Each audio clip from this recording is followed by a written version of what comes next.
My guest at this time is the author of the book, TrumpMania. It is our good friend, Lavie Margolin. Lavie, welcome back to the show. Thank you. It's great to be back and to talk to you again.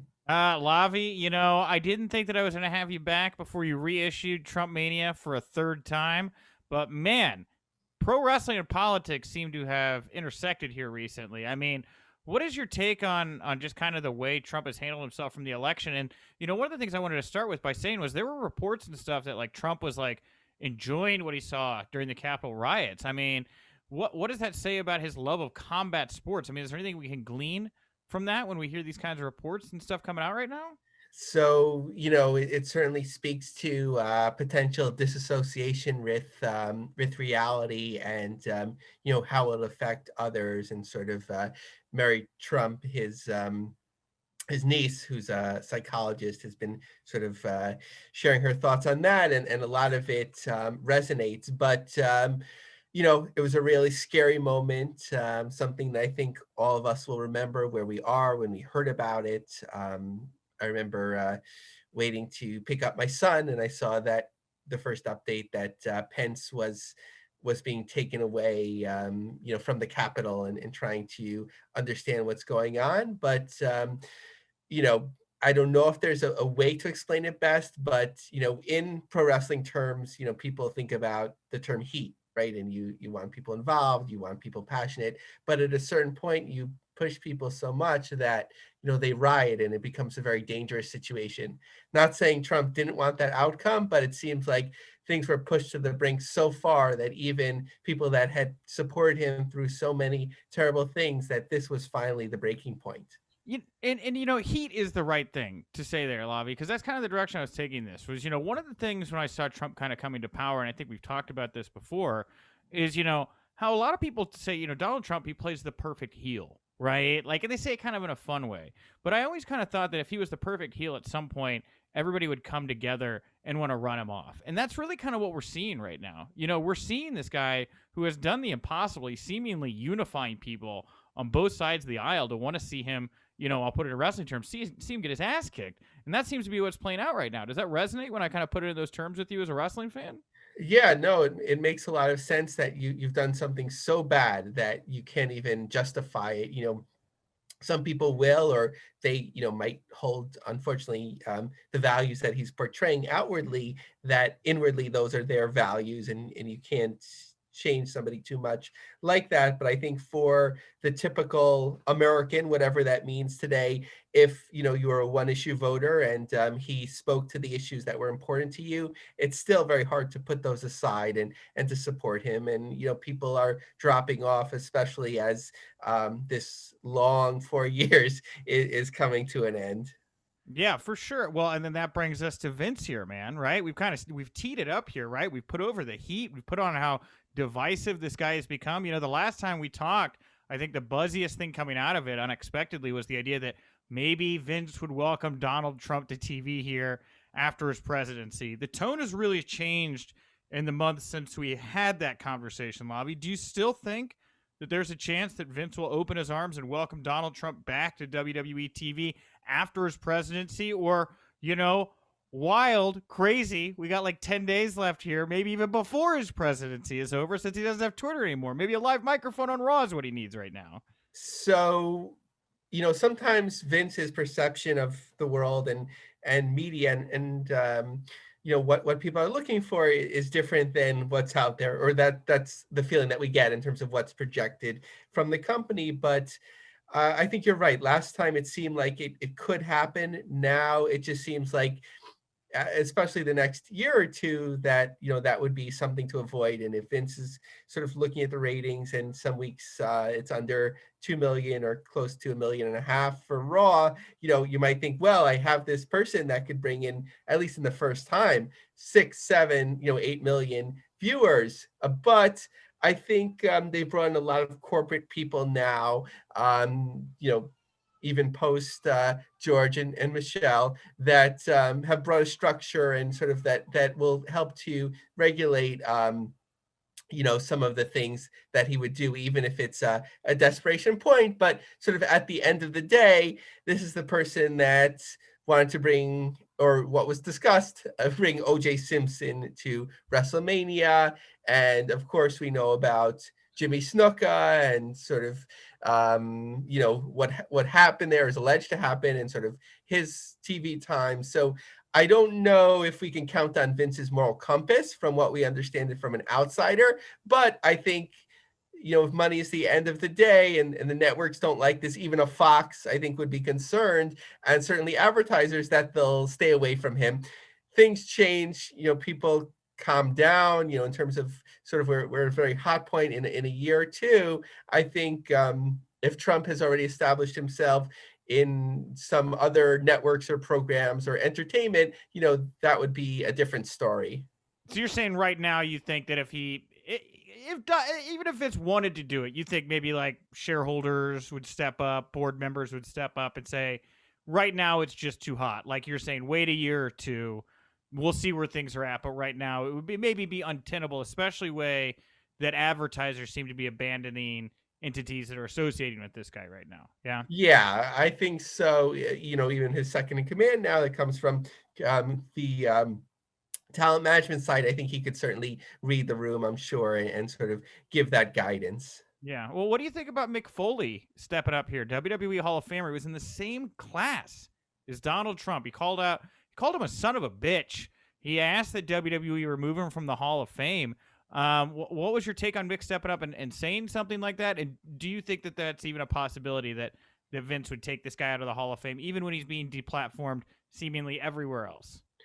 So definitely credit to Mick Foley. Sometimes people think about it, well, he's already somewhat wealthy and, he doesn't have to worry about the company. But we have to remember that, his son works for the company. And I think his daughter has some connection still, or would have a possibility of a bigger role possibly in the future. So, those sort of things could come back to one, but it's a time not to be silent. And he's pretty much stood out as much as possible. At certain times, I think when tweeting him and speaking publicly, sort of hoping that he'll listen to logic, but then at other times becoming angrier and really standing out for the issues. And anyone that stands out like that, and part of their income is derived from their popularity, and like you mentioned, he lost Twitter followers and maybe some opportunities, you have to give him credit for that. Yeah, for sure. Well, one thing I know, because you tagged me on it, the CNBC report that just broke here detailing the financial link between Linda McMahon, the McMahons, and back to Donald Trump and the Republican Party. Just real quickly here for everybody that maybe hasn't seen this yet, can you open up a little bit about what we now know about the connections between the McMahons and Trump when it comes to finances leading into the 2020 election in November, and then kind of even dovetailing out of it into what we saw on the 6th at the Capitol? No, it was, unfortunately, but it was very interesting in that Linda McMahon runs another PAC that I wasn't even aware of as somebody that gets Google alerts every day. The most interesting thing about this PAC is it's a dark money PAC. What that means is that when somebody contributes, it's not necessarily public. Sometimes that information comes out. Interestingly, when Linda McMahon was running for Senate, one of her 2 times in Connecticut, she was hoping for a split ticket. It was clear that Obama would win, so she was outwardly supporting Obama and hoping that would help herself. What later came out with a dark money contribution she and Vince had made was that no, she was supporting the other candidate. So sometimes these things come out. So America Action First, one of her PACs is the public PAC, and that one was said not to have been doing so well. It was formed to sort of raise money from the top 300 donors previously to Trump, like Sheldon Adelson, for example, who just passed away. But they hadn't raised so much money. I mean, there's only so much you can do if you're going to change your mind on Trump. Certainly, the Khan family had contributed at that point as well, not for this election. So there was disappointment there, and sort of splits in terms of fundraising PACs. There was other ones that were opening up. The biggest donor to Trump, not necessarily the biggest, but one of the biggest, especially to her own PACs, has been Linda McMahon. Brandon, Thurston of WrestleNomics had totaled it up. So 2016 to date, she's given $27.9 million. This is to her own PAC, right? Like she doesn't own the PAC. The PAC is working for Donald Trump, this dark money PAC. Or how exactly does a PAC work? Okay, so it is, as an individual or family, you're only allowed to give a certain amount of contributions to any one candidate. With a PAC, it sort of expands the amount you're allowed to contribute because it's sort of a step away. We're a PAC in support of Trump or a certain idea, and then that money carries over. So that total wasn't necessarily to her own PACs, but partly to hers and to others as well. So a significant amount of money. Where it gets interesting is that this America Policies First, it wasn't promoted publicly. So it was really a way to appeal to people that maybe they want to support Trump, but not do it so publicly, or maybe they want to give more than they want it to be known publicly, right? There's a lot of reasons to do that. So there was a contribution from this PAC, America Policies First, of $25,000 to Women for America First. And Women for America First were the organizers of the, what was first the rally and then the, what quickly became the insurgency. Right. So there was a direct line, direct connection between the McMahons again and sort of a newsworthy aspect of Trump's administration. Yeah, for sure. And I mean, something that's been brought to my attention is like if you follow that line, right? So Linda puts her money in the PAC, and that PAC money then goes towards this other PAC, and then that money goes towards organizing what eventually became an insurrection, right?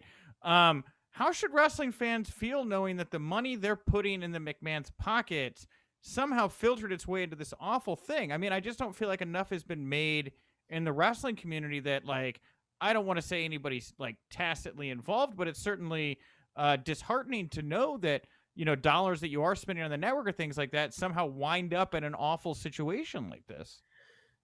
It's a difficult thing, and everyone, does their trade-offs, in different ways, whether it's clothing manufacturing or, or food production, right? Like, you have to sort of like have a trade-off or so like in this industry, of course, both pro wrestling, you could look like even to MMA, right? Like you have not only the McMahons that are supporters of Trump, the Khan family. Shahid Khan gave money in 2016. He didn't outwardly support Trump now. So if that's sort of your line, then maybe you're not watching AEW. And certainly with something like the UFC with Dana White, and then their parent company Endeavor with Ari Emanuel. So like, it's a hard thing. Should I not watch it at all? But WWE has sort of been careful in terms of like Linda McMahon sort of gone and done her own thing, and WWE hasn't necessarily promoted it since early on in the election because it was such a hot item. But one point that I didn't mention, as you mentioned before, would sort of be the standing in the Hall of Fame. So I think what they'll do is they probably don't want the publicity of saying they're removing him, but since there's not a physical Hall of Fame, you could sort of quietly take him off the website if you want. If they still make that oversized program where they usually put all the Hall of Famers in, you could take that out, and then you're not even talking about him that much. I think to like take him off out of the Hall of Fame sort of like puts more spotlight on it than they might want. So you're giving him the Hogan treatment, right? Hogan went in the doghouse. They kind of just turned the light off his exhibit there in the corner of the not so physical Hall of Fame and waited to turn it back out when the time was right. And we may still get a physical Hall of Fame. Ric Flair let the cat out of the bag on that one about a month ago. The WWE is working on a physical Hall of Fame.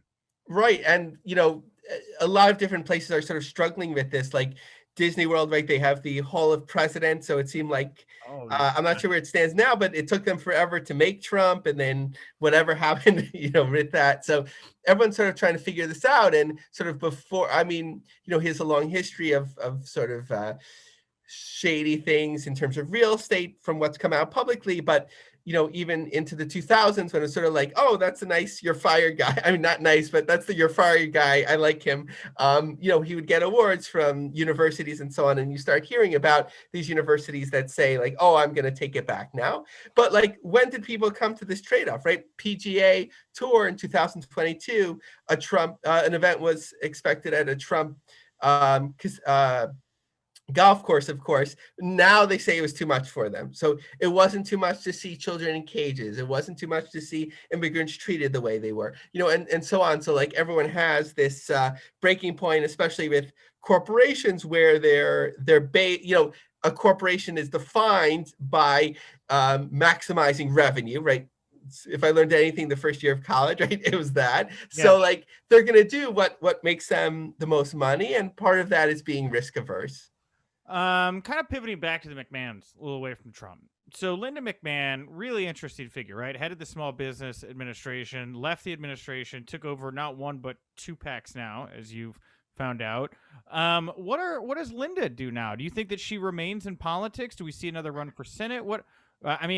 2024, 2028, do we see Linda trying to maybe, position herself in a presidential election? I mean, what do you think her future looks like?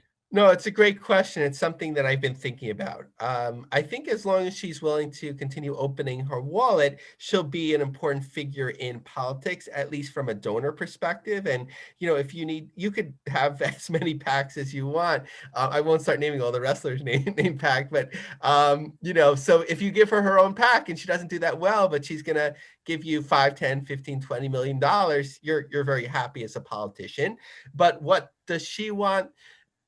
Political aspirations have been her thing for quite a while, but she has a couple other elements to her that helped her define herself outside of wrestling. One of them was small business, and supporting, at least outwardly small business owners. And she actually did, from all accounts, really well with the SBA. She promised to visit all of their offices. She did that. I actually found an article today where she was thanked by the current SBA administrator sort of for setting up a plan that's working really well. The other thing was women's empowerment and leadership. And interestingly, that is a torch that Stephanie carries very much so, especially on LinkedIn. It's like she's liking everything about like women's leadership and empowerment. And they have initiatives at WWE that focus on women's leadership and growth. So, mom and daughter seem to be aligned in that area as well. But for Linda, both of those things might have been a thing to sort of get deeper into politics. Would she run herself again?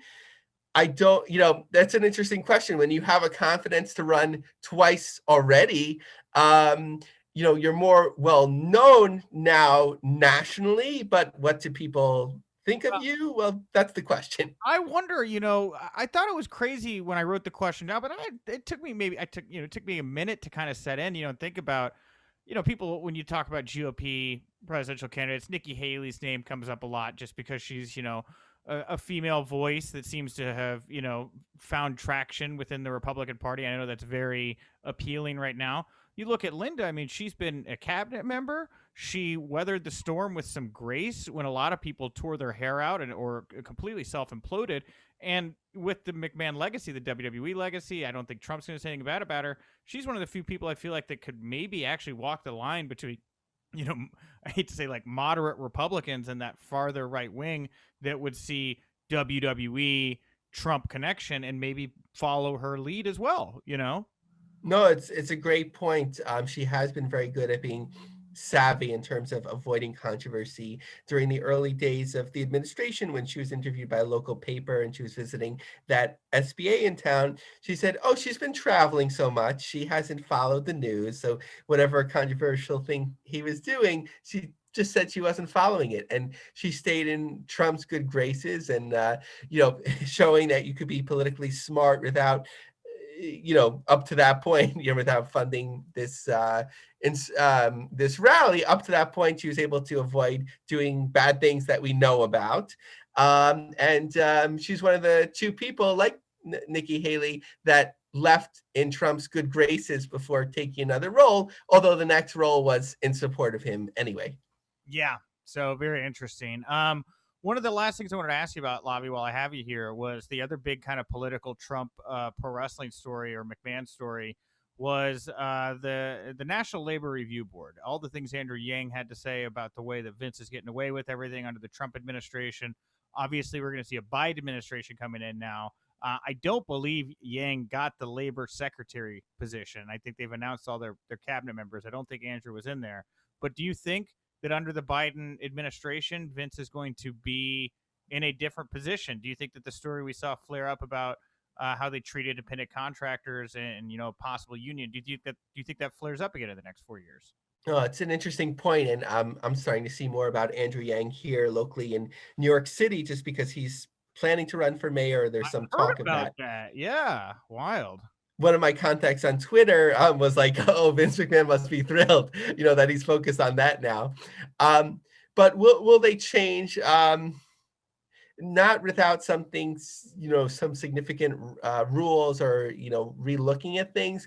From my understanding, Biden is more of a moderate, which some feel like maybe that's what we need right now. Everyone can make their decisions, but sort of they've skirted this for so long that to change the way it is, I think something significant would have to happen. I think it's more likely to happen during a Biden administration, but somebody would have to sort of pick up that torch and run with it. And I don't know if it's going to happen. I hope that it would. I think, fairness for the wrestlers comes with more competition, and as AEW further establishes themselves, and at least you have one against the other, you'll have better contracts, and if live events continue to be less a part of the overall revenue stream, then people won't be run to the ground. Although I shared an article today from NPR in 1919.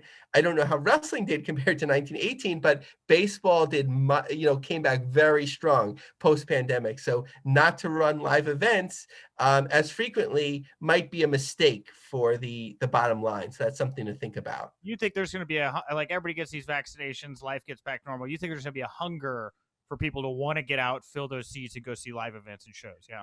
Yeah, I think for wrestling, at least the first time around, for it's been at least a year, right, for most people, and then it'll have been a year and a half or 2 years, and you want to take your kids to the show, you want to go yourself, whatever it may be. At least the first time around, as long as the business isn't super cold, you'd probably want to check it out.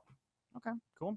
All right, well, Lavie, dude, this flew by, man. I always love chatting with you, especially when world of politics and pro wrestling seem to intersect. Again, the book is TrumpMania 2020 Election Special Edition. Was just released just a couple months ago. Lavie, where can people find you, follow you, find the book, buy the book, support you, all those great things? Thank you. So follow me on Twitter. I'm on there way too much, and always sharing, especially wrestling business news as the Trump thing kind of makes its way out. But as we see, there's still information. So Lavie Marg, LAVIE MARG, and check out the book, the 2020 Election Special Edition, TrumpMania, on any Amazon platform.